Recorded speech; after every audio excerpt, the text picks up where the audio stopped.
We're on the campus of the University of Guelph at the Griffin Performance Center with head coach Stu Lang. Stu, you know what interests me the most about you? You're a really well-read guy, and you always have a motto for this team, whether it's I'm in, plant the flag, finish the journey, or there's a new one this year that we'll get to in a minute.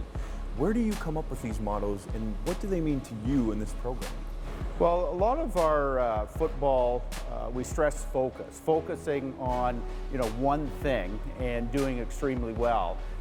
The I'm in really began as actually the first sign I ever put up. It's on the door to our locker room, and I ask all of our players as they come to practice, are you in? If you're not, don't come through that door. It's pretty awesome to see all the guys come together and unify under one slogan, like one unifying slogan that really projects our goals for that year. I find it just as a constant reminder, as to what our team goals are, our team expectations, and those mottos, they're everywhere. They're on our shirts, they're on our walls. So everywhere we go, we're in the weight room, in the dressing room, we're always seeing these constant reminders of what we're trying to work towards and what our ultimate goal is as a team.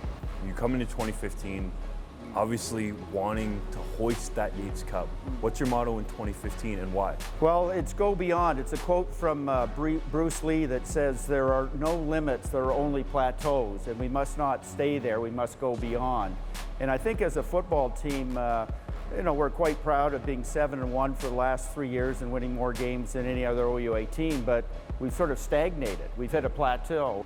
We now need to realize that we can be better than 7-1. We don't just need to be a 7-1 team that keeps losing the Yates Cup. Looking 10 years ahead, no one's going to look back and remember the teams that went 7-1. They're going to remember the teams that win the Yates Cups and the Vanier Cups.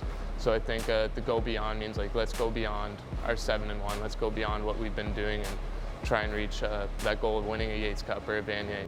Now, you're coming off another Yates Cup loss, your second in 3 years. But you don't want this team to forget that. What did you come up with and put up in this very weight room to remind the players?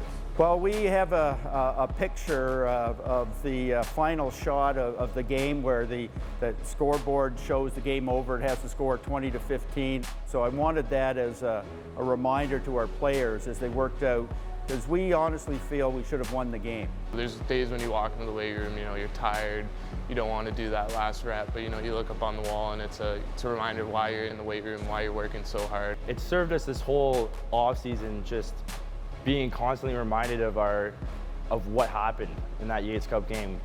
A lot of the guys on this team feel like that shouldn't have happened. It was pretty heartbreaking, especially for the seniors going on, and it was heartbreaking for me too. I played beside my brothers for 4 years straight. To see something like that taken away from them, it was hard. What are the hours and days like after suffering those losses? Well, ever since that one last year especially, I thought we had the team to do it, and I think we really beat ourselves in that game, and I don't think there's a day gone by that I haven't thought about that loss or what am I going to do today to make sure that loss doesn't happen again. It's definitely not a good feeling. A couple months after, you start to reconcile and just use it as motivation to just push yourself further than you've ever gone before. For me, it's a pain that I go through every day. Because the goal here was to take a football program to a level where they could win a championship, and we came close last year and didn't succeed. So I told the players I don't want them to forget it. This is a passion for us to get back and correct last year's mistake.